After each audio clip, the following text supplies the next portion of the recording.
Hello, and welcome to Movies I've Seen. I'm Jackie Falco, and this is my podcast.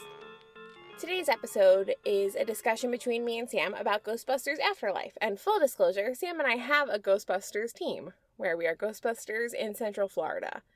We are the Tourist City Ghostbusters. Link to the Facebook page in the show notes. In case you hear any bias coming out in the discussion, that's what it's from. It's from being Ghostbusters for varying amounts of time.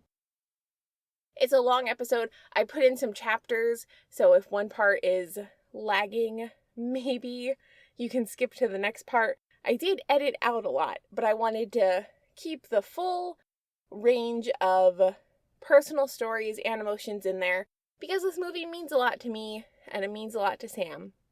He's been a Ghostbuster longer than I have, and I wanted to give him space to talk about something that he's really passionate about. So there's a lot of that in there too. The discussion starts now. Hi, Sam. Hey, Jackie. How many times have you seen Ghostbusters Afterlife so far?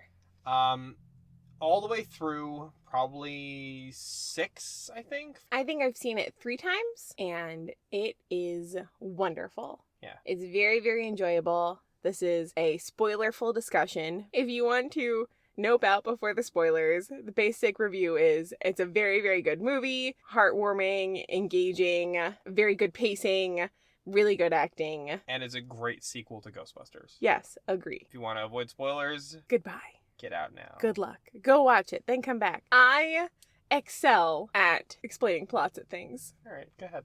Okay, in the beginning of the movie, there's like a prologue. Is that what it's called? Yeah, the cold open. Is what Cold it's called. open.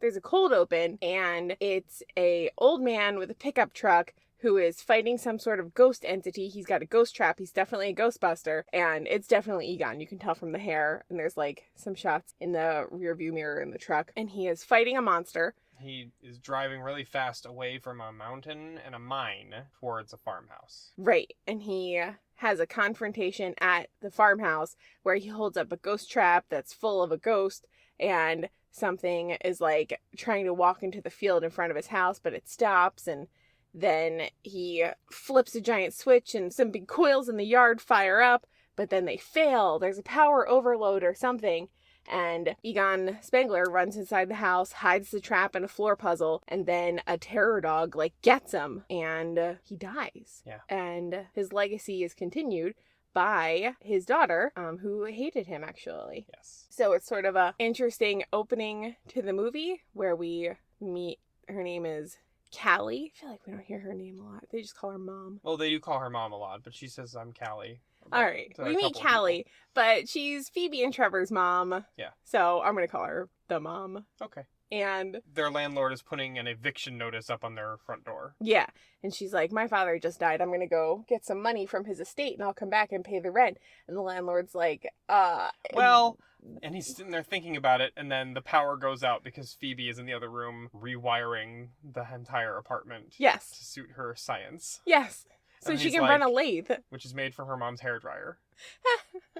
And then the landlord's like, I wait for you to leave, then I change locks. Yes. It's a great introduction to both the kids and Callie, because it shows their dynamic as a family. Trevor's sitting there getting his hair cut by his mom, because they probably can't afford to send him to get a haircut. Look at his hair. He's watching a car chase movie on his little tablet. Phoebe's in the other room ripping wires out of the walls to steal their neighbor's electricity so they can get some more juice. She's got heavy mad scientist vibes. Yeah. She turns around, she's got a big spelunking lamp on the front of her head, a big headlamp. Yeah, which is a reference to Ghostbusters 1. Yeah. When Egon turns around, he's like, she's telling the truth, and the light hits Peter in the face. He's like, ah. And her mom holds her hand up, and Yeah. she's like, turn the light off. She's like, you didn't ask me if you could do this? She's like, well, you show zero aptitude for science. You're good at other things, like quesadillas. Your quesadillas are excellent. So she's not mean and disrespectful. No, they have a very informal relationship as a family unit because they have been, sticking together to survive. The kids are a little mature for their age because they have to be. And Callie is a little immature for her age. Yeah, she's pretty scrappy. Yeah. So they get evicted. They get evicted and they go to Oklahoma. Egon's house. Somerville, Oklahoma. And they move into this very creepy looking big house. Where there's earthquakes happening for some reason. So weird. It's so weird. And so they're trying to get settled in this new town. And Trevor gets himself a job at a drive-up burger joint because there's a really pretty girl who works there. And he lies about his age to get the job. Mm-hmm. Which is fine. Yeah. Trevor gets the job, like you said. And then they also established that everybody in town knew of Egon, but everybody was very creeped out by him. And they all call him the Dirt Farmer. Because he just didn't plant anything and he just has dirt written on the side of his barn in big letters. With spray painted letters. Yeah. And we established that Phoebe doesn't have a lot of friends. And that she didn't have friends in wherever they were before. Yeah. Her mom is encouraging her to be more social and put herself out there. And I love the line where she's like, hey, maybe we'll make some friends this summer. And she goes, make them out of what? It's very self-aware of Phoebe to make that good joke. It really is, yeah. Because she, like, kind of embraces the fact that she's, like, a mad scientist. And she kind of, like, she gets it that other kids don't get her. Yes. Yeah. But she's also trying. Trevor says, how are the jokes coming along? Like, she's trying to fit in and be funny. Why can't you trust Adams? Because they make up everything. The jokes are terrible. Yeah. It's pretty cute. It really is. And it's a credit to McKenna Grace because the delivery of these jokes is amazing. She does a really good job. Yeah. And so I didn't know she was going to be the main character of the movie going in, but after we meet the family and then we follow her into her first day of summer school, Phoebe is going to summer school. Yes. And Callie takes her there and drops her off in the morning. She apparently is going to summer school electively because she likes learning. Yeah. Oh, she also found the PKE meter when they first arrived at the farmhouse, and she started getting the hint of what it, not like what it is, because she doesn't know what Ghostbusters is. She doesn't know what ghosts. She doesn't believe in ghosts. She knows something's weird about it, and then the thing with the chessboard happens. Something knocks the chessboard off of a dresser in the room she's using, and she sets it back up. And then the next morning, one of the pieces has moved. Mm-hmm. So she moves one of the other pieces, and then goes to school. At summer school, we meet Paul Rudd. Well, Callie meets him as she's dropping Phoebe off, and she assumes he's another parent. She's like, can you imagine who they've got teaching summer school? And he's like, oh, I'm not a parent, I'm the teacher. Yeah. This is a sweet gig. I get to do whatever I want. And she's like, oh, good for you. That's cool, yeah. Yes, and his name is Mr. Gruberson. And he puts on Cujo, and Phoebe is not satisfied to sit and watch Cujo. And so she gets up and she goes She starts looking around. Oh no, she meets Podcast. Yes. Podcast just kind of like slides into her DMs in the middle of his podcast. They're sitting next to each other at a table. They're not really engaged in Cujo. And Podcast starts talking about her like she can't hear him. Yeah. Into his microphone, and she's like, excuse me? And he introduces himself and she introduces herself, and all right, successful connection with a human, maybe. It goes great. And she's like, why do they call you Podcast? He goes, oh, I call myself Podcast because of my podcast. Podcast is adorable. He really is. And that's another great point in the movie, because first of all, we get Phoebe, who's a great main character. McKenna Grace is doing a great job. And then we get this kid Podcast. Logan Kim plays him, and it's a character that you hear about or read on paper, and you're like, oh, that's gonna be annoying. But no, he's not annoying at all. He is great, and it's fantastic. I think if you are annoyed by Podcast, the character, then you are annoyed by the word podcast itself. Yes. And that seems like a personal problem. Yes. In which case, what the hell are you doing here? How dare you, frankly. Thank you. Oh, they have the earthquake, and then she goes into his office because no adult came out to check on them during an earthquake. Yes. And she's like... He's checking his seismograph while the earthquake is happening, because it's more important. Right. And she's like, hey, what's up with that earthquake? And he's like, what do you know about earthquakes? And she's like, I know a lot, actually. And this is when I start to notice that Phoebe's the main character of the movie. Mm-hmm. And I love it. You're thrilled. I felt the change, like, not a change, because you were already, like, having a good time, but, like, oh, she's uncovering the mystery of the whole movie. Yeah. And you, like, lit up. Did I? You did. Yeah. When I found out it was her movie, I was like, okay, I'm ready. I'm ready for nerdy little girl to have an adventure. Yeah. And so that's when she has the conversation with Mr. Gruberson, and he says, why are we having all these earthquakes? It's so weird. Yeah. And also, they're different from every other type of earthquake. Yeah, and she says, did you find out the source? It's like, no, I've been trying to triangulate it, but I can't get a fix on it. And she goes, did you use 3 of your sensors? He goes, yes, I know how many sides there are in a triangle. She goes, I thought you were just being obtuse, and then winks. And he goes, was that a geometry joke? And she goes, yes, that's why I winked. Nailed it. Nailed it. It's so dry. It really is. It's perfect. Yeah. To me, that is Ghostbusters humor. It really is. Right there. Yeah. Just dry, scientific, like a little full of herself. Yep. Perfect. Yeah. She's great. Then after school, she's hanging out with podcasts. Oh no, we see Trevor at work too. We get Trevor's little B plot where he's working at Spinner's, the burger joint, and the pretty girl's kind of nice to him. Yes, but they are hazing him a little bit. They are hazing him a little bit, which again, this is yet another way that the movie could have fucked up, because they're hazing him at work, and they could have gone the route of having 80s bullies at this location, which there are 2 they start off with in the first scene where they show Spinner's.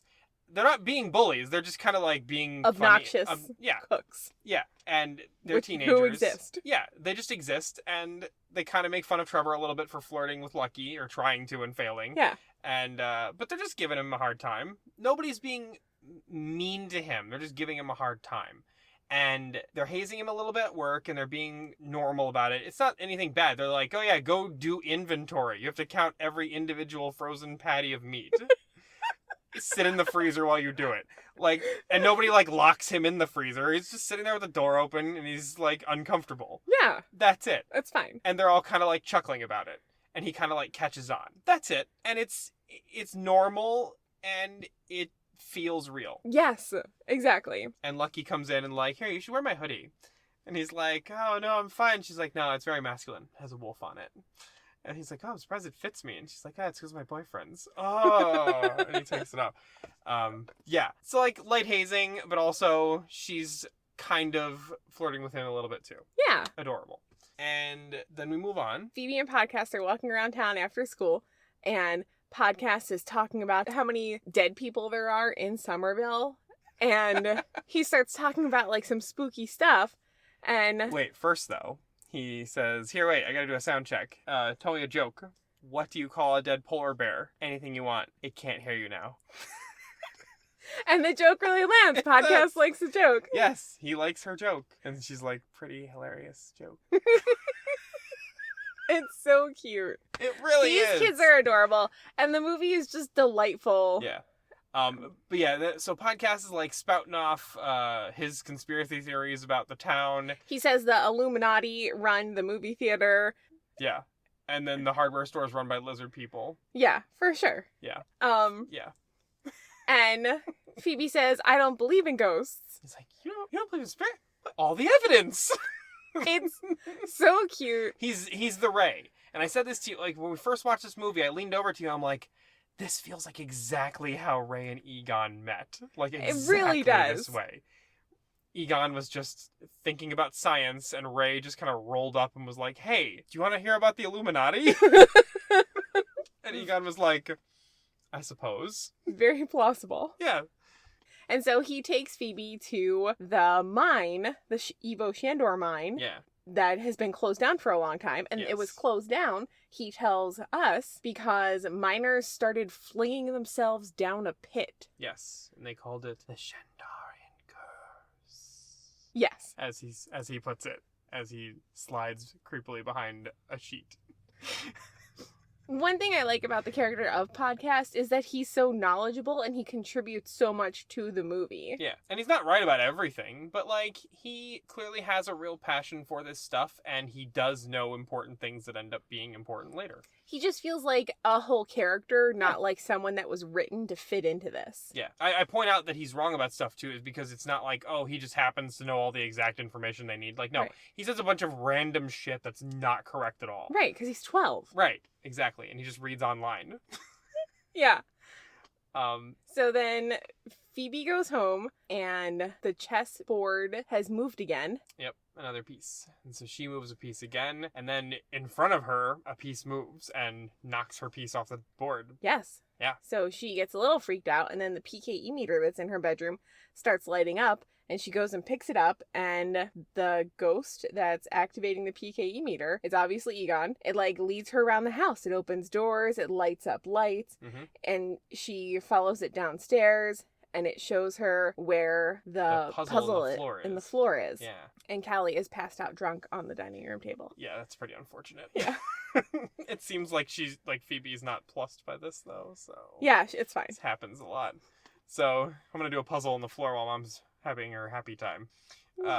Sleepy time. Yeah, sleepy time. So, Phoebe unlocks the floor puzzle and pulls out the ghost trap. Yeah. Cool. And she takes it to school the next day. Yes. Podcast is trying to open it with a ruler, and it shatters hilariously. Yeah. And then Mr. Gruberson sees it, and he's like, "Whoa, cool replica!" And they're like, "Of what?" He's like, "A ghost trap." And then he talks to them about how Ghostbusters happened in the 80s. Yes. And they're like, "Well, that was 20 years before we were born. We don't know about this." And then he also takes an opportunity to very slickly ask if she has a dad. Yeah. Because he met Callie, and he clearly likes her. And she's like, "No, it's just my mom." And he's like, "Cool." And Podcast is like, "How is that cool that she doesn't have a dad?" Yeah. It's some very nice background acting. It really is, yeah. It's like, cool. And so responsible Mr. Gruberson sees a puff of something come out of the trap. Yeah. And he's like, "Oh. This is real? This is real." And Phoebe says possibly, and Podcast goes, "Absolutely." And so he's like, "Should we open it?" Yeah. And then Mr. Gruberson's like, "Should we?" So they go outside, they set up the trap on top of his Toyota Corolla. Yeah, because the pedal doesn't work because the battery's dead. And they hook it up to the car battery of the school bus. Yeah. Yeah. They hook it up to the battery of the school bus to charge it. And Podcast starts the bus. And Paul Rudd steps on the pedal, and nothing happens. And he cautiously goes over and taps the top of the trap, and it explodes. Explodes in his face. And it shoots off towards the mine. Yeah. Phoebe screams. The bus explodes all the windows. It's terrifying. It's a really scary moment. This is when the movie stops being cute and starts being ghosts are scary and real. And that is also very Ghostbusters. Yeah. Because ghosts are serious business in the first two, literally. Yeah. They're serious business. It's a legitimate threat. Yeah, terror dogs are scary as hell. So it zooms off back to the mountain where it came from. Yeah. Yeah. And then Mr. Gruberson's like, "We should get out of here." And Phoebe's like, "You're an adult." He goes, "Yeah, and liable." So he drives them back to her house. Yeah. And he's like, "Yeah, I've kind of always wanted to see what's inside this weird house." Yeah. And Callie's like, "Well, I don't have any food, but how about we have a tour of the house?" Yeah. And so she starts showing Mr. Gruberson around, and then Podcast and Phoebe are looking at... They're just chilling in her room reading some weird creepy books. I think it's Tobin's Spirit Guide, actually. I haven't been able to catch the title, it's too blurry, but I'm pretty sure it's Tobin's Spirit Guide. Mm-hmm.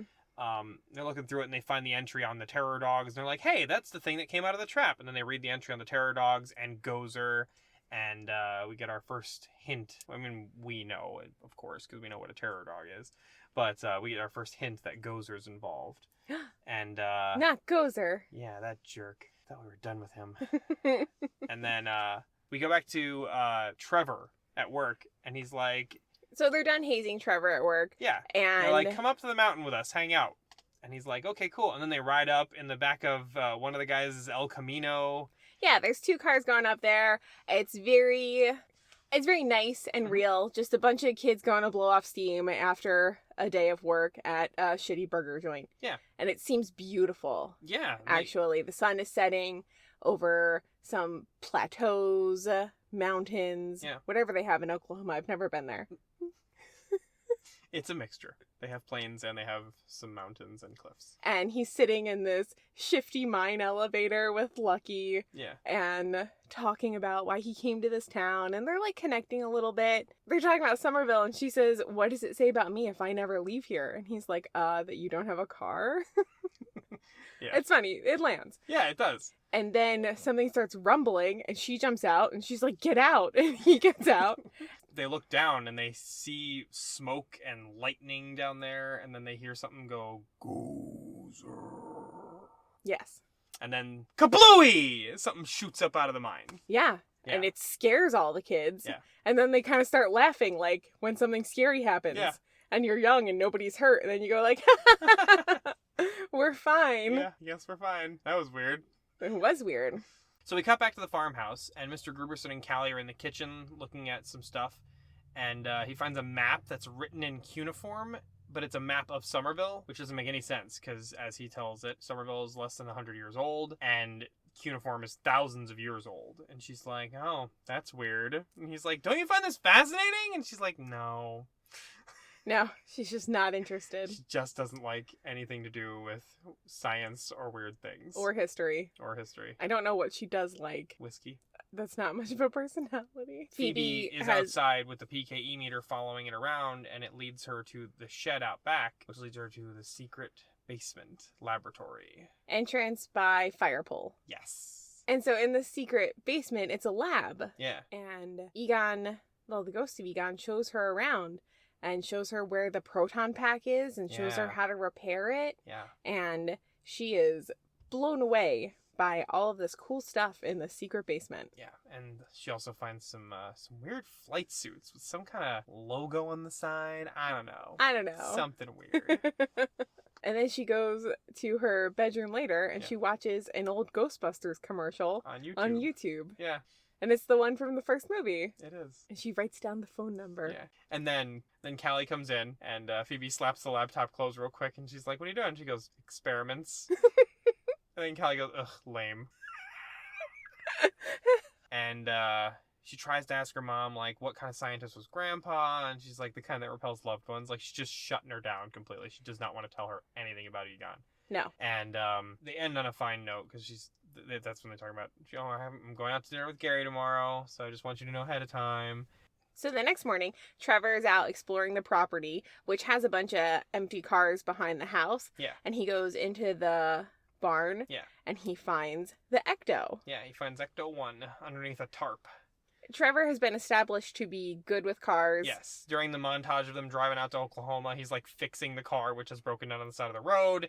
And all of his t-shirts are like different car things. Yes, and like it's very well established that he likes cars. So he starts fixing up Ecto-1, and he starts making headway on that. While he's doing that, we cut to Phoebe and Podcast out at what Podcast calls Rust City. I don't know if it is a weekend or they just decided to do this instead of going to school that day. I would say because Gary and Callie are out on a date, it's probably a weekend. Okay. Oh, it is a weekend because they say it later when they're talking about joyriding. Oh, okay. Podcast is a great buddy. He's like, you found this cool weapon. I'm going to set up some bottles for you. I'm going to take you to this great spot where you can try out a weapon in the middle of nowhere. Yeah. Not going to be a problem. It's good to know a local. He's like, welcome to Rust City. And she goes, oh, is this where they refined all the raw selenium from the mines? And he goes, yeah. Which, that's another thing. They established that the selenium girders that were used to make the apartment building in the first Ghostbusters were mined and refined in Somerville. Yes, they were. Yeah. And it's an electroconductor. Answered that question from 30 years ago. So, Podcast has his microphone ready. He's narrating the first test run of the proton pack. Fire it up. Phoebe's got her gun out. Oh, she says, switch me on. And this is a great reveal, Ghostbusters-wise, is Podcast reaches over and flips a previously non-existent but now visible switch. Yes. In the top, like, left corner. For context for our listeners who don't care, in the first Ghostbusters movie, the scene in the elevator at the Sedgwick Hotel in their first Ghostbusters, Ray Stantz says, all right, let's get ready, switch me on. And Egon reaches over and hits some switch on the proton pack and fires it up. And it's a great joke because they all like move away from him as the sound gets louder and louder. Yeah. Great joke. But there's no switch there. As somebody who has pored over blueprints and images of proton packs, it's well known in the Ghostbusters community that there's no switch there.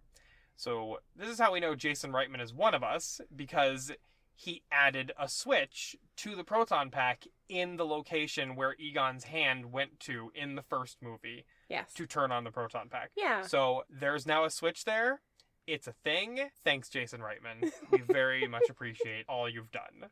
It's really a perfect marriage of the first movie and this movie. It is, and it's also a nice nod to us, the fans, as people who like to build props of what's in these movies, because it's not even done as like a, hey guys, look, like it's done in service of the moment of the movie, because like he reaches over and switches it on, and then we pan down and the cyclotron fires up and the power cell starts lighting up and you hear that the big sound comes on, and it's just as effective as in the first movie. Yeah. It's funnier in the first movie because that's a great joke.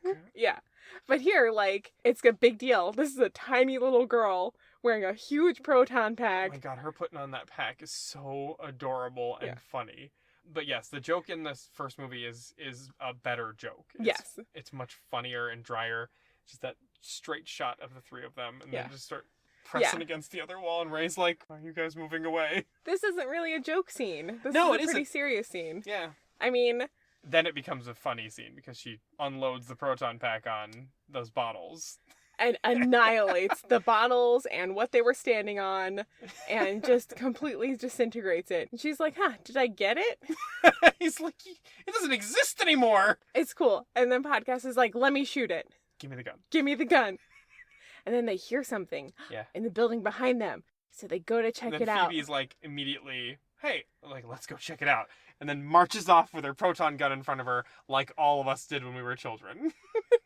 And then this is some more Ghostbusters stuff where, like, we're in a creepy building, there's low camera angles, it's a little smoky, very dimly lit, and they're walking through this building and looking for whatever made that crazy noise, and then they find it, and it's a ghost. Yeah. It's a big ghost chomping on metal. Muncher. His name is Muncher, and to try to communicate with it, Podcast blows the Aztec death whistle that he found in Phoebe's house the day before. And Muncher does not like it. No, he does not like it. He spits basically bullets at them because he's been chewing metal, and then he spits it out and he like fires a bunch of bullets at these children. And then Phoebe fires back. Yeah, she just fires at him with a proton gun, and she gets him on the second shot. Yeah. And she's like, trap him! And Podcast tries to throw the trap out, but it tips over. Which happens! It does. And he starts pulling it back with a cord and everything. It's great. But then Muncher breaks free of the proton stream and out the window, and he's gone. Yes. And so then we cut to Trevor again, and he has seemingly finished Ecto-1 reworking, and he gets in and tries to start it up, and it's not working. He's like, come on, darling. And then we cut to under the hood, and this little tiny thing of wire that wasn't quite connected twists itself and pushes itself back in, and then the car fires up. And he's like, yeah! And then the hood slams shut and shows him the field out beyond the car. And he's like, well, don't mind if I do. And then he starts wheat drifting Ecto-1, and it's delightful. It really, really is. Yeah. It's very fun and cool. I don't know if it comes off as fan servicey, but it was very gratifying to fans. Let me ask you a question. Yes. As somebody who, before we were together, was kind of a casual appreciator of Ghostbusters. Yes, I've since graduated. Yeah. You saw the movies, you liked them, you remember them, you thought they were funny. Yes. Is it fan servicey, or do you just like Ecto-1 because it's a cool looking car and it's fun to watch a giant car sliding around a wheat field in fun ways and watching this kid drive it because it's fun? I think that that's a fun scene to have in any kind of movie. Like a kid who's young and trying to find his way in the world and discovering himself and his life, and then he finds this cool old car and he gets it to work, and, well, a secret ghost helped him. Yeah. That's just like a nice, cute scene, and then he does some cool car stunts, and I love car stunts. Yeah. But yeah, it's just a good scene. You could do a whole movie about just this kid who moves to a new town and meets some girl at the burger shop that he gets a job at and makes some friends there who haze him a little bit at first, but then he finds this old car and fixes it up and becomes the cool guy, and she likes him. Like, that's a movie plot. It's called an indie movie. Right. The story with Phoebe. This girl who doesn't have any friends, who's really good at science, moves to this town, and her teacher is really cool and nice and encourages her weirdness and learning and stuff like Matilda. that. No. She has this weird friend who is also kind of a weirdo, but likes her weirdness. It's an indie movie. Yeah, They're it's just an indie stories about movie. people, and this one happens to be about Ghostbusters. This movie has 3 indie movies in it, and it's also a Ghostbusters movie. Yeah. Because it's got the indie movie with Phoebe and Podcast, the indie movie with Trevor and Lucky in the car, and then we got Callie and Mr. Gruberson and her kids.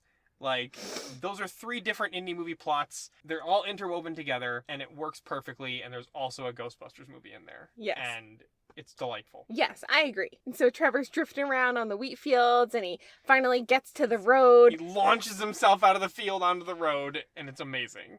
And then once he's on the road, He sees Phoebe and Podcast, and he pulls up, and she's like, "Oh, this is a podcast. He's my friend." He's my friend. And he goes, "You have a friend?" She goes, "You have a car?" And he goes, "Yeah, it's a Cadillac." And Podcast says, "We need a ride. Take us into town," because he's dead set on catching Muncher. So they get into the Ecto, and they hightail it towards town. And Trevor's like, "What am I looking for?" And Podcast is like, "Anything suspicious." And then we, the audience, see there's bites taken out of a lot of different stuff. Oh, There's they a hear on dumpster with big bites and Yeah. ectoplasm all over it. Yeah. Oh, they hear on the police scanner that something took a bite out of somebody's truck and nearly ripped the whole bumper off. They're like, Muncher? Muncher. So that's how he gets his name, Muncher. Yeah. And in town, they're slowly going down the main street. All of a sudden, they spot him straight ahead. And He's eating a fire hydrant. Trevor's like, "Oh my God, I can't believe it." And Phoebe's like, "We gotta get him." And there's a lever next to her seat. Podcast leans forward to use the ecto goggles to take a photo of Muncher. And he hits the switch by mistake, and she's like, "What?" And then the seat just like jolts out the side of the car all of a sudden. It's a gunner seat! Surprise!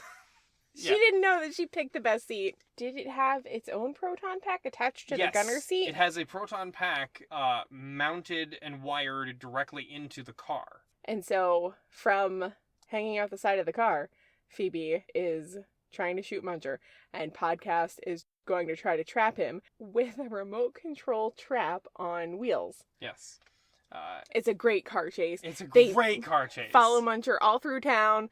Phoebe's shooting the place up. These are some of the best images from the trailer.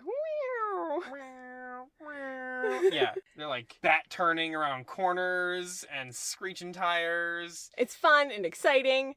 And McKenna Grace is hanging out of the side of the car in some of those shots. In some of them, yeah. Yeah. It's great. When we first saw the movie, I was like, I had images of like Hereditary flashing through my mind. I was like, oh God, I hope he doesn't Hereditary her. No. So they chase Muncher out of town, and they get on this long stretch of road heading towards the mine, and they finally get him with the proton stream, and they got their shit together, and Podcast gets the trap underneath him, and Phoebe gets him in position, and Trevor's keeping up with them, and they trap him.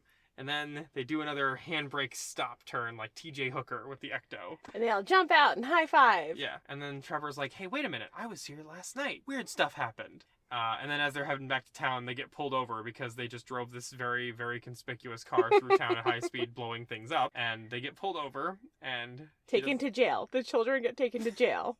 And then Trevor catches them up to speed on what happened at the mine. And turns out Lucky's in the cell next to him. And she confirms that everything that he says happened because she was there and she saw it. So now she's involved. She's a part of this. Yeah. Messes with him a little bit, acting like she's gonna try to get him to hold drugs or something. But turns out her dad's the sheriff. She's just hanging out. She's not a prisoner. Nope. She's just hanging out in one of the cells for fun. Waiting for a ride. Yep. Her dad's the sheriff. And Phoebe asks for a phone call. Yes. And then the sheriff says, who are you gonna call? Because I dare anyone to search their heart and think of a situation in which a cop arrests somebody driving a Ghostbusters vehicle and does not say that to them. I fucking dare you to look me in the eyes and say that to me. And if you do, I will laugh at you because you're wrong. It's true. Police generally like Ghostbusters a lot. They... Firemen love us. Yes.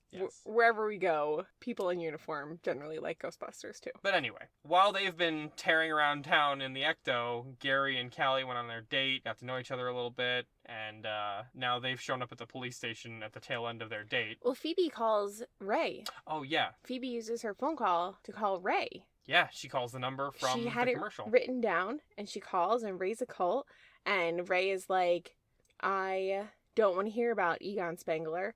And Phoebe's very sad, and she tells him that he died last week, and Ray's very sad to hear that, and he's like, well, things ended badly with Egon. He kind of went crazy and left town and stole all our stuff and ripped us off, and we lost a lot of money. I imagine him and Ray probably had a confrontation about it, and then Egon just stole all their stuff and left. Yeah, and then Phoebe says Egon Spengler was my grandfather, and then the police guy, the sheriff, hangs up the phone. Yeah. And Ray's just there, dumbfounded. Yeah. So Phoebe and Trevor get in trouble with their mom. She's like, how could you do all this? And she's like, go home now. And Phoebe's like, what about my stuff? And the cops are like, it's staying here. And Phoebe's like, oh, no, you're not. And she picks up the proton gun in a very unhinged move. Yeah. And points it at the sheriff. And Kelly gets in front of her and she takes the gun from her. She's like, she's just kidding. She's just a child. Please don't shoot her. Don't put her back in jail, please. And she's just an upset little kid. And I really like that because Egon also has a bad temper. He does. People forget that about him. He has a bad temper. He physically assaulted Walter Peck outside the firehouse when he said it was their fault that the thing exploded. Your mother! So, unhinged Phoebe has to go home. She's in trouble. Trevor's also kind of in trouble. So, Gary says, this was a really nice date. I'd like to do it again sometime. And Kelly's like, you've got to be joking. And Gary's like, no, I had a nice time. And so, that's nice. And on a great note, and she kisses him on the cheek. And he's feeling pretty good about himself.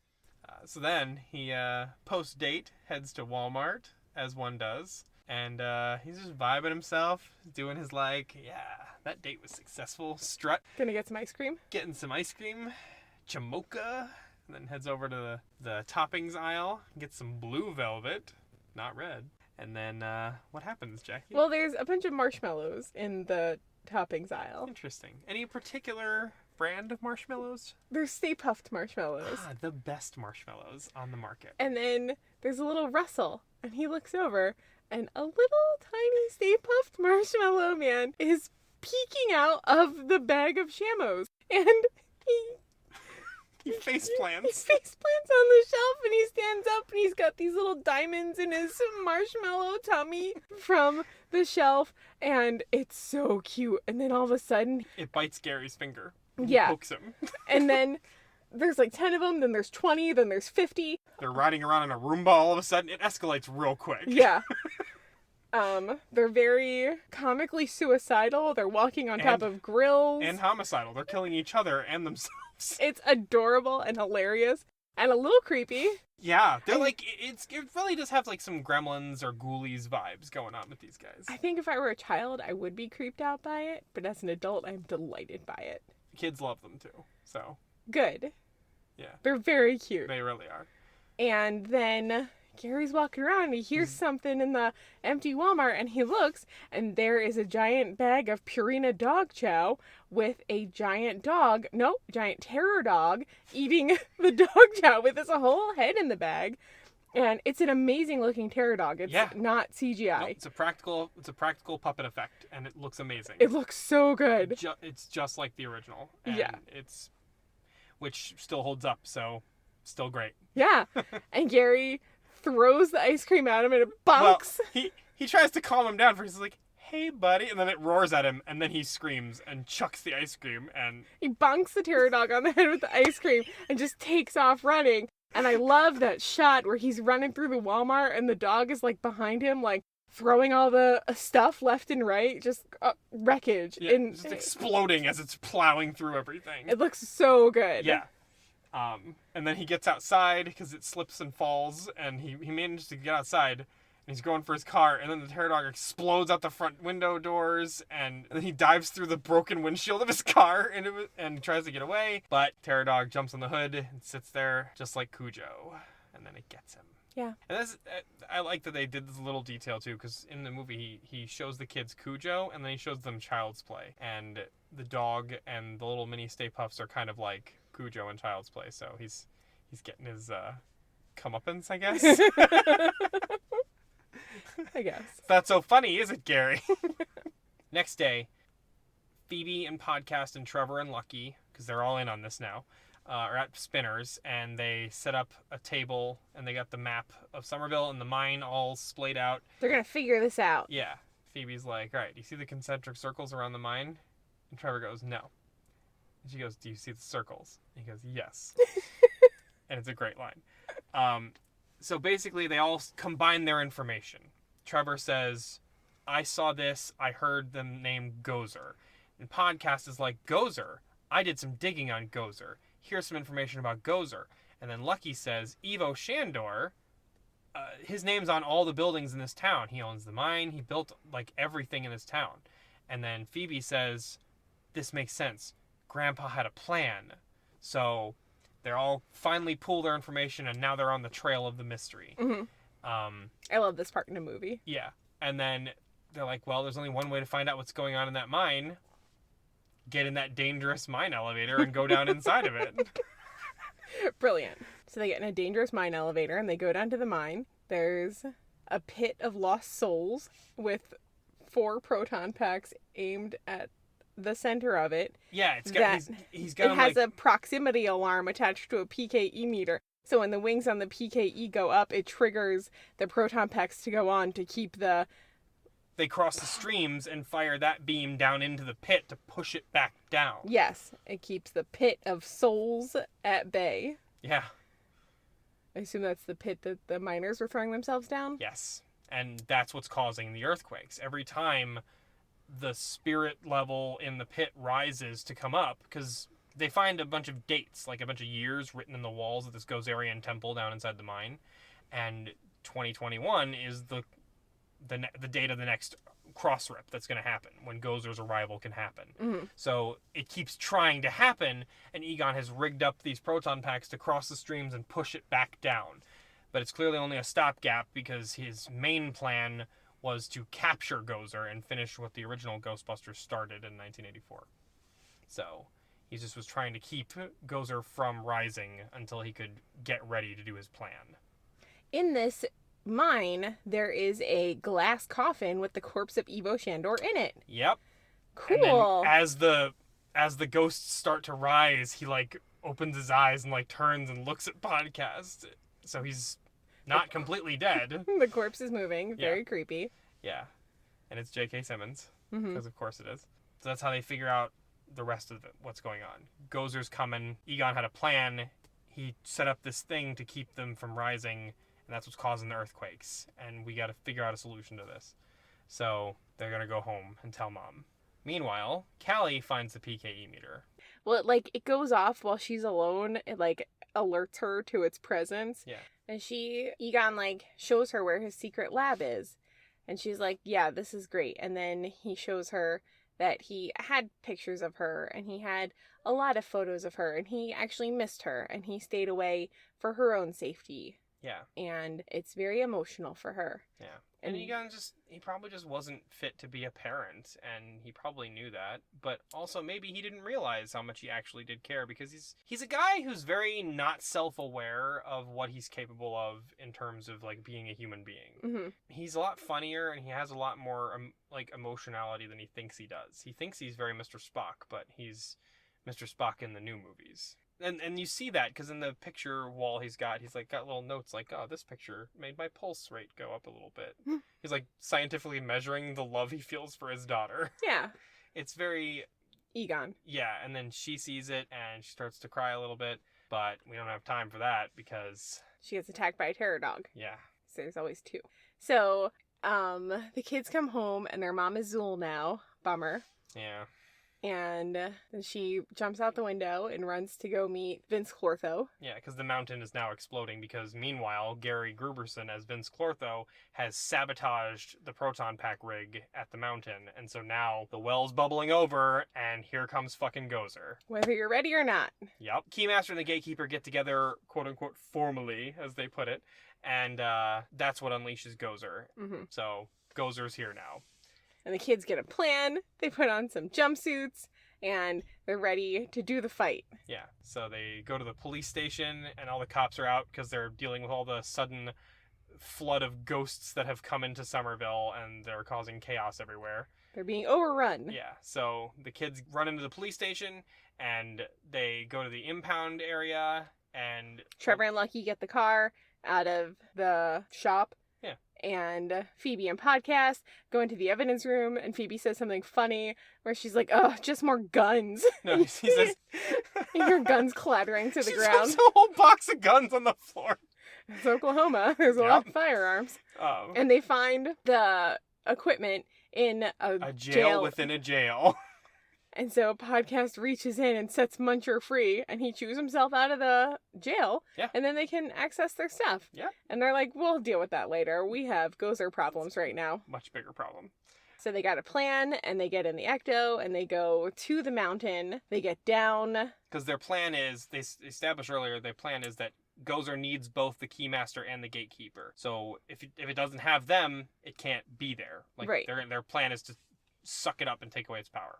Trevor, Phoebe, and Podcast jump in the Ecto and go to the mountain, and Lucky gets in a police car and takes off in another direction. They get to the mine, they pull up Ecto 1 on the outside of the mine, which has now morphed into a full-on Gozerian temple throne chamber, and Gozer is just chilling, and Gozer also rips Evo Shandor in half the long way, because there's only one throne.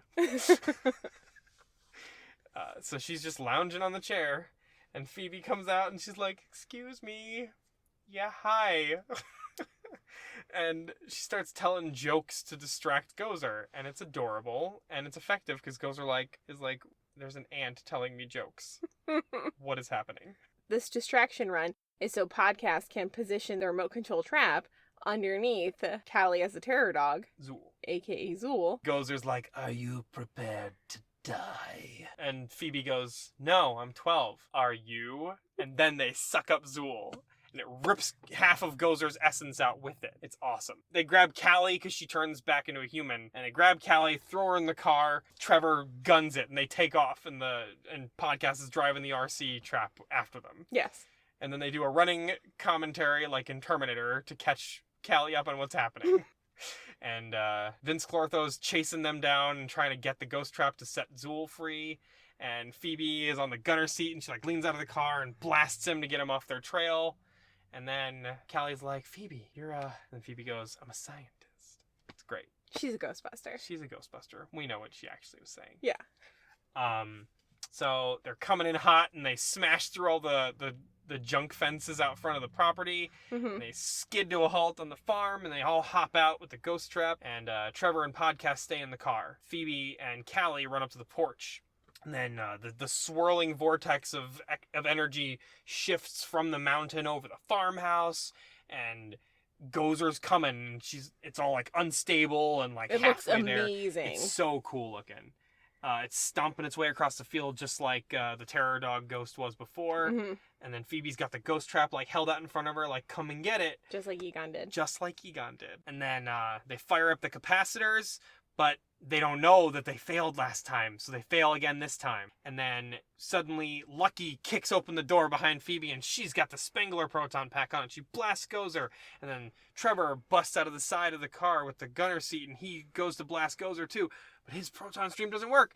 And then it turns out that all the mini Stay Puffs have gotten into the car, and they're ripping apart all the electronics. Gremlins. Destroying all the stuff. Yeah. And so Podcast is fighting with them in the car, and everything's going wrong. And then Gozer wraps its arm around the proton stream and rips Lucky off the porch and knocks her down and rips the proton pack off her back. The trap gets dropped, and it's all bad. And then Gozer gets the trap and rips it in half, and Zool comes out and goes into Lucky instead. So now there's two terror dogs again. Gozer is brought back to its full power. Not looking good. No. And then, just as Gozer is about to force lightning them to death, the original Ghostbusters show up. And Peter distracts Gozer for a bit with talking and pisses it off. And it clearly remembers them because it asks, "Are you a god?" And Ray almost says no again. But then they're like, "Yes, we're all gods." Get out of here. So the original Ghostbusters are here now. And they blast Gozer and cross the streams, and it's working for a minute, but then Gozer is able to withstand it because there's only 3 proton streams. Mm-hmm. And it actually rips the streams apart and uncrosses them, and then whips the Ghostbusters back, and they get smashed into the car. And you're like, "Oh no, they're so old. Please don't do that." They are very old. Yeah, and then Gozer is stalking towards him, getting ready to kill him. Then, blammo! Phoebe's got the proton pack on now, and she blasts Gozer from behind. And Gozer goes to force lightning Phoebe, and Phoebe blasts the force lightning with her pack. And it's the force of Gozer's power is too strong, and it's just pushing Phoebe backwards. But then a ghost hand comes out and steadies her, and it's Egon. As a ghost. He's fully appeared now because there's so much PKE energy. He can fully appear visually now. And he steadies her. And they look at each other. And then while that's happening, the other Ghostbusters have gotten up and they fire their streams. And Gozer's getting hit from both ends. And they work their way around and they're all standing in a line. And it's the 4 original Ghostbusters, and Phoebe's also there. And they're blasting Gozer, and they cross the streams, and Gozer can't resist that ability. And then finally, Podcast gets the PKE taser going, and he destroys all the Stay Puft guys inside the car and gets the gunner seat pack working again. Yep. And Trevor goes to blast Gozer, but then he's like, wait. And he blasts the capacitor instead, which fires up all the traps that Egon buried in the ground that they found earlier because of the clue that was written, dirt was written on the side of the barn. Yeah. And maybe that was a reminder for Egon for himself. Because he was crazy. So the capacitor gets loaded up with all the energy, activates all the traps, and then Callie hits the pedal, and all the ghosts and Gozer gets ripped apart and sucked into all the traps. Yeah. And it's amazing. And then Trevor runs over and tries to save Lucky from the shell, the fossilized remains of the terror dog, and accidentally saves Gary first, and then goes and saves Lucky. Venkman says to Callie, it's nice to meet you. So the original Ghostbusters also have a little moment with Ghost Egon saying they miss him and they're sorry they didn't believe him, and then the Spengler family has their moment with Egon also, and then it's time for Egon to go now because he has finished his business, and he fades into Stardust, and he goes up into the sky. Yeah. And then the movie says for Harold. And then we get a shot of Ecto-1 driving across the Brooklyn Bridge back into New York City because classic. Winston's taking it home. Yeah. Maybe all of them did. I don't know. Maybe all of them piled in. It was great. And then the movie ends formally. There's a couple of post-credit scenes. Yeah, with Sigourney Weaver and Bill Murray being adorable together. Just having a real nice time. Yeah. She's doing the psychic card testing and shocking him because he's admitting that he cheated. And he was just using it to shock some dudes and flirt with some girls. And he's like, it's flawed science now. I see that now. That's great. And then the final post-credit scene, we're treated to a deleted scene from the original Ghostbusters where Janine was bringing them the car for the big climax. And she gives Egon her lucky coin from the World's Fair in 1964. It's my lucky coin. And he says, I shouldn't take it. We might not be coming back. And she's like, take it anyway. I got another one at home. And then it cuts to her in modern day, and she's in a waiting area looking at it, and it turns out she's there at Winston's office because he's in finance now, and I think she's there applying for a job, maybe. No, she's just chatting with him. Oh, she's there to see him, either way. Yeah. She's in his office, and Winston's basically like, yeah, we should have more Ghostbusters, actually. Yeah. I know I made enough money, and now I'd like to... He's like, I do it for my kids, to be an example of what's possible. Busting Ghosts with the Guys always taught me not to be afraid, and I had the tools and the talent to succeed. It's delightful, because Ernie Hudson he's always been very present in the Ghostbusters fan community. He does conventions, he hangs out with us, he wears his fucking flight suit. Yeah. At the table when he's signing autographs. It's awesome. Yeah, some actors are doing that now at cons more often where they're wearing the costumes or whatever. Yeah. He just was doing that. Somebody made him a custom flight suit for himself. It's a nice olive green one that he had made. Mm-hmm. And he just wears it. Yeah, he's doing it back in the early 2000s. Yeah, he just was doing it because he just likes being part of Ghostbusters. Yeah. And I'm so happy that they gave him that ending part because it's a great development for Winston. And then as he's saying all this stuff, we cut to the firehouse and he's walking in and looking around. Doors open, he waves in whoever's driving Ecto-1. They park the car, and then we cut to the containment unit, and a problem light starts blinking, and the music swells, and then it's over. Yes, the end. So that is our very long episode about Ghostbusters Afterlife. We didn't even talk about what we liked and what we didn't like yet. I think we did along the way. I didn't. I'm sorry that we went long on this one. Ghostbusters is so... I treasure Ghostbusters so much. It's just such a big deal to me. So I apologize for being long-winded about it. I can't help it. And for those of you who stuck around to listen to it, I very much appreciate it. So what were your favorite parts?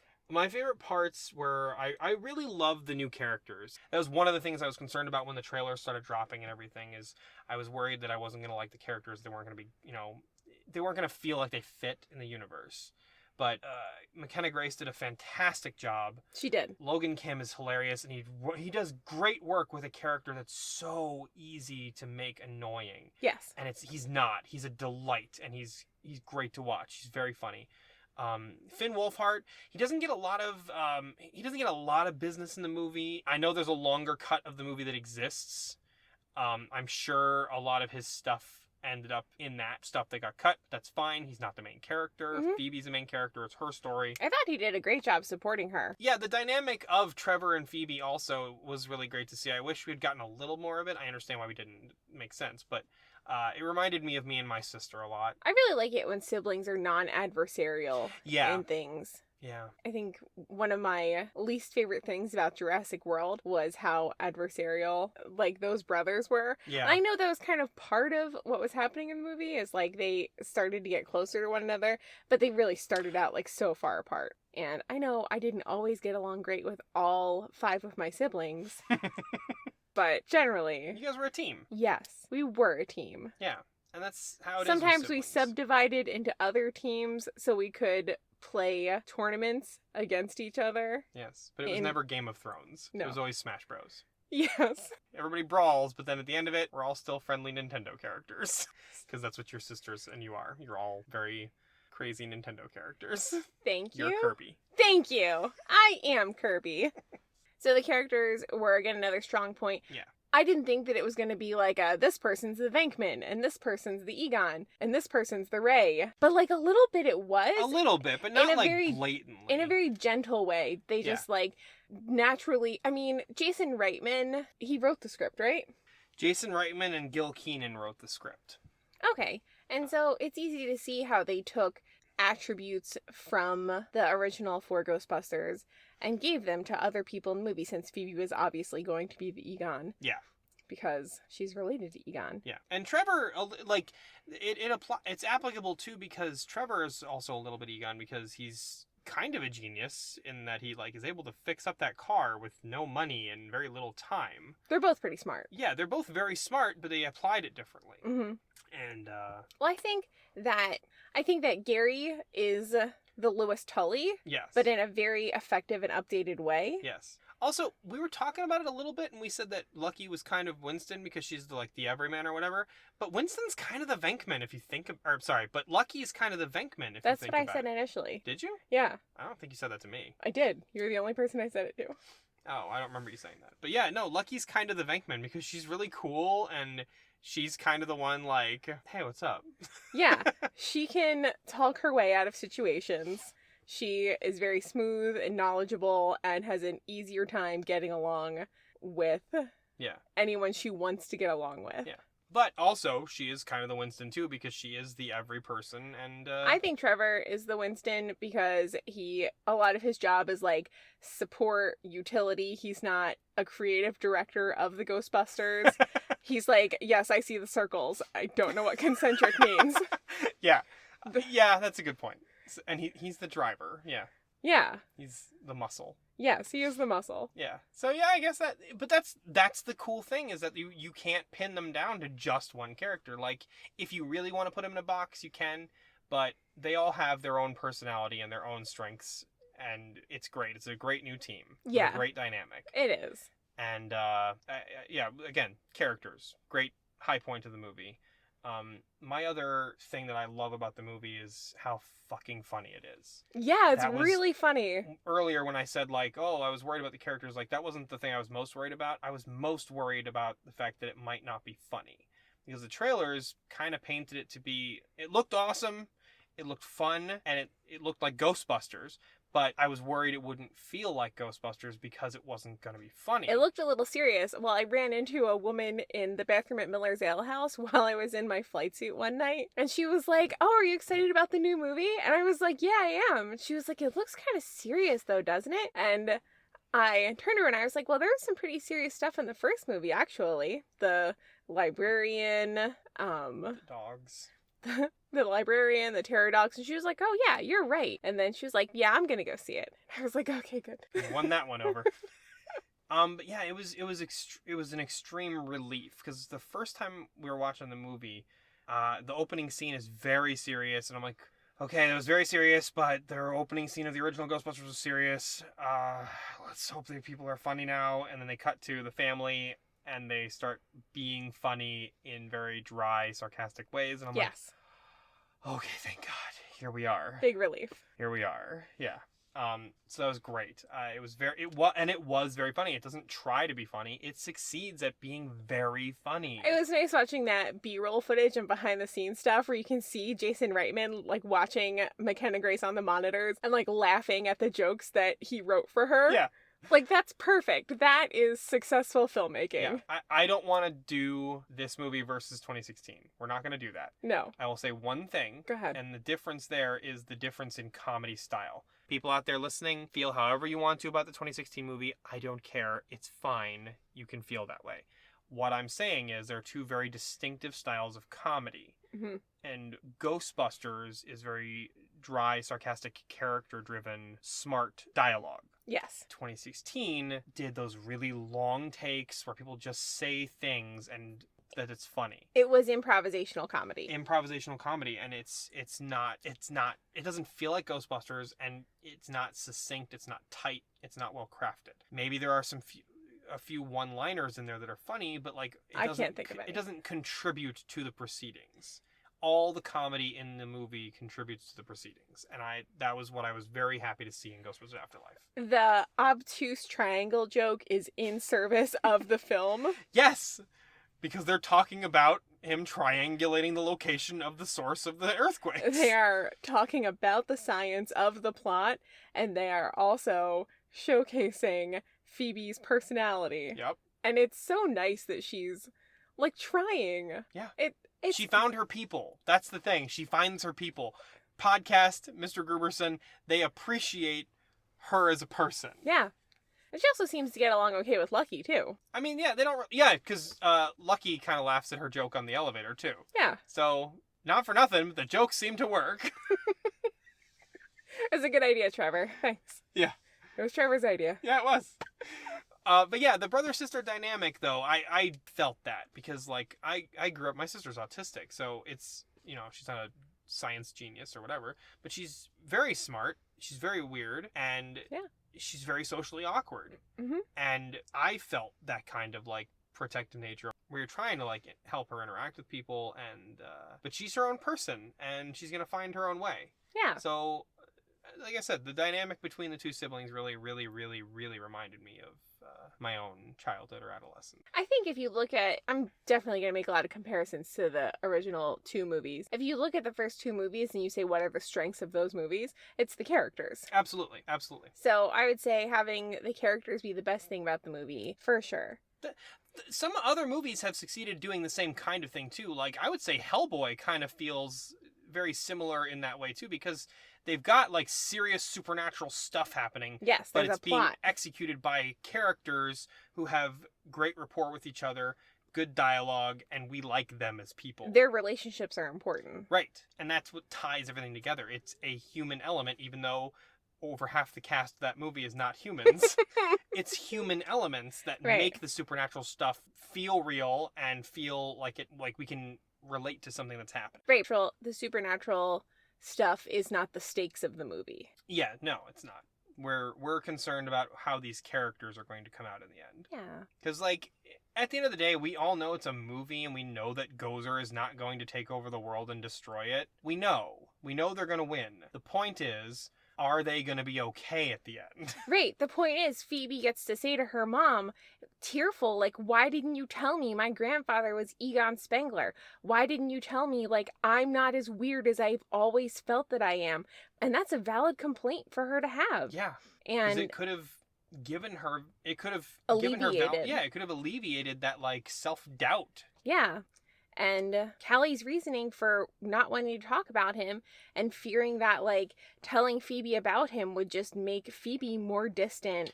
Yeah, it's completely valid, too. Everybody has valid motivations. Yeah, it's all very understandable. Yeah. Those are some of the good moments. Do you have any complaints about the movie? I have one thing I want to say, which is the first time I watched the movie, I was very nervous to watch it. Yeah. Because as a Ghostbuster, we've been very excited for this movie to come out for a while, but the experiment in 2016 went very badly.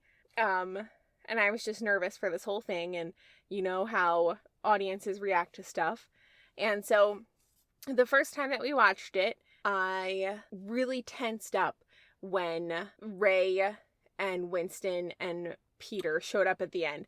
I was like, oh no, are they going to steal this movie from Phoebe? Yeah, I was terrified. Yeah. And then they didn't, and it was fine. But then watching the movie a second time was so much better. I was like, you know it's not going to happen, and you're like, oh, hi guys. Yeah, I'm like, oh, they're here to help. That's great. I'm glad you're here. It's still Phoebe's movie. Yeah, because they couldn't have done it without her. Right. They were about to get fucking killed. Yes. And I don't know, like, if she could have done it without them. She couldn't, because the plan was good. It just, they didn't know there was one small element they didn't know about, and so it failed. Yes. So they had to all be together to do it. That was the whole thing. Everybody played a part. Everybody had to be together. Ghostbusters United. Yes, and I thought the amount of screen time that they got was sufficient. Was good and not too much. Yeah. Just Venkman saying, like, one Venkman thing afterwards about, we're going to go inside and have some hot cocoa. Some of us are going to have rum in it. Perfect. Yeah. And so that was, like, a terrifying thing I experienced the first time. And also, the first time I watched it, when I was still really nervous, and the sheriff says, who are you gonna call? I was like, am I cringing? But then she literally calls the Ghostbusters. So it's a plot thing. Like, cause she's like, oh yeah, there is someone I can call. Like, so it's a joke, but it also serves the story. Well, I'm not sure. I think she already knew who she was going to call before he said that. But the fact that she did call the Ghostbusters after he said that, I was like, okay. It's the language of movies. That's fine, yeah. Yeah, because then they also, as she's dialing, they show clips from the commercial again. Yeah. So it's like, it's like they tried their best. It came out really, really good. I think Jason Reitman did an amazing job. Yeah, he really did. This is definitely his best movie. Yes. Like, not even... I know I'm a little biased because I'm a Ghostbusters fan. We're both a little biased. Yeah, but honestly, like, you didn't see Juno all the way through. I like Juno. I thought it was really good. But honestly, I think this is his best movie. I agree. And I hope he directs the next one also. I really do, too. I hope he's the new guy. They all want to make another one. They clearly do, because they all got together again, and now they're like... maybe not Murray, but whatever. He came back. Oh, I meant like McKenna Grace and Finn Wolfhard. Oh, all them. Yeah. I'm saying I think all of them want to do more stuff. McKenna Grace talking about Phoebe going to prom. Yeah. She's like, I want to see what happens with that. Like, yeah, I do too. She's so invested in this character. Yeah. And I can't blame her. Phoebe's a really good character. Yeah. And feminism-wise, I would say there's not a lot of characters like Phoebe. No. There's not a lot of female characters who get to who get to stem and be heroes. Yeah, who get to be successful, and there is no... I mean, she's too young for a romantic subplot. Yeah. And there's a little bit of a hint of it there, but it's like cute and innocent kind of... Well, podcast says, will you be my lab partner? Yeah. And Phoebe says, I don't think we're going to do any labs, but okay, yeah. I'd love to. Yeah. It's sweet. It's very sweet and very, but you know, like developing that it could blossom into that, right. Or not. But that relationship, like that aspect of that relationship, is not a factor in the movie. Nope, it's just that one moment. Yeah, and that's how they became friends. And I know Phoebe has a positive resolution with her grandfather, well, his ghost, at the end of the film. But the fact that she's going through the whole thing without, like, her dad or her grandfather or some, like, paternal male figure watching over her to, like... She kind of does. Egon's pointing the way a lot of the time. I feel like a lot of times girls go on these missions because they're like, my dad was an explorer and I have to explore to avenge his memory or something. But that's not what she's doing. She's like, I'm a scientist and I'm doing this science. It's here in front of me and it needs to be done. And the fact that Egon's there helping her is helpful to her and allows her to do the plot. Yeah. But she doesn't have a male person related reason for doing what she's doing. And that is absent from a lot of female characters, even if they're very likable and successful. Yeah, because in Phoebe's case, she discovers who he is. Well, it's feminist because she is a young girl who is the main character of this big movie. But it doesn't matter that she's a girl. They don't ever point that out. They're like, what? Look at this girl with this proton pack. Like, no one says stupid shit like that because nobody would say that. Right. They don't make it an issue, and that's why it's effectively a feminist movie, is because it doesn't matter who is a guy and who is a girl in the movie.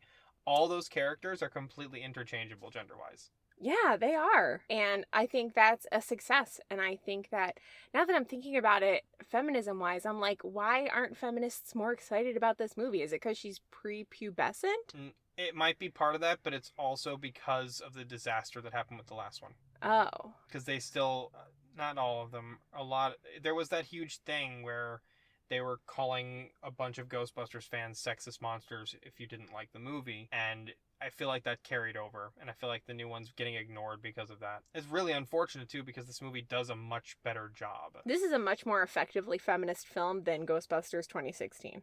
You are more of an authority on things like that than I am. I am a feminist supporter, obviously, but you're the authority on that kind of stuff. I don't know what the ultimate goal of the monolith of women is. I know women aren't a monolith. It was a joke, everybody. That's a joke. It's just a little joke. Yeah, so Ghostbusters 2016, for me, the failure of that was... The comedy was the main failure. Bad thing, and throwing away continuity. Those things that I wanted to see were present in this movie, and therefore it is, in my opinion, a much more successful Ghostbusters movie. And again, I don't want to make this about Afterlife versus 2016. They're two completely different movies. They have two completely different continuities. They can both exist, whatever. I am happy. I'm beyond overjoyed that we got this movie because it's what I have wanted. I think it's what Ghostbusters deserved. And I have seen a lot of people on the internet being very angry about this movie, but I haven't talked to any of them like in person or like in personal conversations. Mm-hmm. So I look forward to doing that at conventions. Thankfully, most of the responses have been overwhelmingly positive. The only negative ones I've heard about or seen are from like professional critics who are just being shitty. The audience scores are very high on it. Oh, what did the critics say the critical failures of the film are? They did the thing, like, oh, it's all just fan service and it's just coasting off the nostalgia. And some of them are like calling foul on the inclusion of Harold Ramis's likeness as critics a ghost. Are saying this? Yup. Okay, well, I would like to address both of those points by saying that I am a huge fan. I was worried about fan service because I don't like being catered to. Well, sometimes I do. No, I was worried about fan service because I feel like it can cheapen movies and detract from them. And I know that there were a lot of moments in Afterlife that were exciting for fans, but I feel like only a couple moments were very fan servicey. Mm-hmm. And I definitely know that Harold Ramis's family wanted his ghost to be in the movie. Yeah. And Harold Ramis, before he died, wanted a third Ghostbusters movie. Yeah. Some context here. They were gearing up to make a third movie. Everybody had signed on. In, I think, 2013, mm-hmm. 2012, 2013. They had signed on to do another one. They had a script in place. They were getting ready to go. They formed Ghost Corps at Sony and all that stuff, and they were getting ready to make a movie. And then Harold Ramis got sick, and then Harold Ramis died. And Ivan Reitman said, I don't want to direct another Ghostbusters movie. And Sony was like, well, we've already greenlit the project, so we're going to make a Ghostbusters movie regardless. And Ivan Reitman was like, sure, I'll be producer, I guess. And then that whole thing happen where they started from scratch. But they were going to gear up to do another movie, so we know for a fact Harold Ramis wanted to do another movie. And every time he ever spoke about Ghostbusters, he just was overwhelmingly positive about it. He loved Ghostbusters, loved the people that he made that movie with, loved the fans of Ghostbusters, and loved the cultural impact that Ghostbusters had on the world. And if any movie has a right to bring somebody back in ghost form, it's Ghostbusters. Yeah. In my biased Ghostbuster opinion, yeah, it's Ghostbusters. And from a personal perspective, if I was ever part of a huge global phenomenon franchise that was about ghosts and I died in the afterlife, I would be pissed if my friends made another movie and didn't put me in as a fucking ghost. Like, what do you think this is? So the people who made the movie, I know Jason Reitman directed and wrote it. His father is the director of the original. And he was there the whole time. He was on set for a lot of the shooting. He was there in, like, the creation of it, the spirit of it. And so... he's a producer, too. I think that calling foul on the inclusion of Harold Ramis and his image is ignorant to the Ghostbusters legacy and the Ghostbusters fandom. His daughter signed off on it. His best friends signed off on it. Like... there's nobody that said, I'm uncomfortable with this. And you know how I know that? Because somebody would have said something already. Yeah. Somebody. Right. But no one said anything. If some people are uncomfortable watching the portrayed ghost of a person who's actually dead, I can understand being uncomfortable seeing that. But here's the thing. It's not like this is a new thing in movies. I mean, people they could be have used existing footage or cut footage or something like that. They've been doing that forever. They could be uncomfortable with seeing it other places, too. Like, maybe these are the same critics who don't like when they did that with Peter What's-His-Face for Tarkin. Peter Cushing. Peter Cushing. In Rogue One. For Grand Moff Tarkin. Right. But, like, I don't have an ethical problem with any of these things, honestly, because they get permission from their surviving family members, because obviously it'd be weird and jarring to see that happen. They got blessing from Peter Cushing's family when Carrie Fisher died, and they brought her back in the series, regardless of my personal feelings against Rise of Skywalker. I don't have an objection to them bringing Princess Leia back for the conclusion of the Skywalker saga.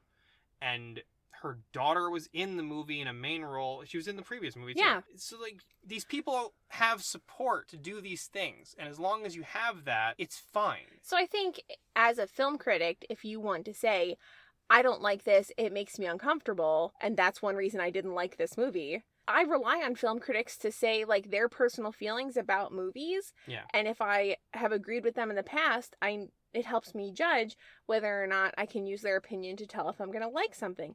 But I think that flat out calling use of Harold Ramis's image crass. There literally said lines were crossed in one of the reviews that I read. Like, it's streams were crossed? Is that what they said? One thing I will give myself credit for is being open-minded when I see a movie. Yes. I walked into Solo fully expecting to hate the movie because of all the behind-the-scenes drama, which we were, like, fully caught up with, and I didn't think I was going to like it, and I loved that movie. Yeah. It won me over real early, and I loved the whole thing. I think that I give movies a fair shot on their own merits just about every time. Yeah, and I think that unfortunately most critics don't share your style of watching movies. They look at what they think will be the biggest trending headline to hit, and they go with that.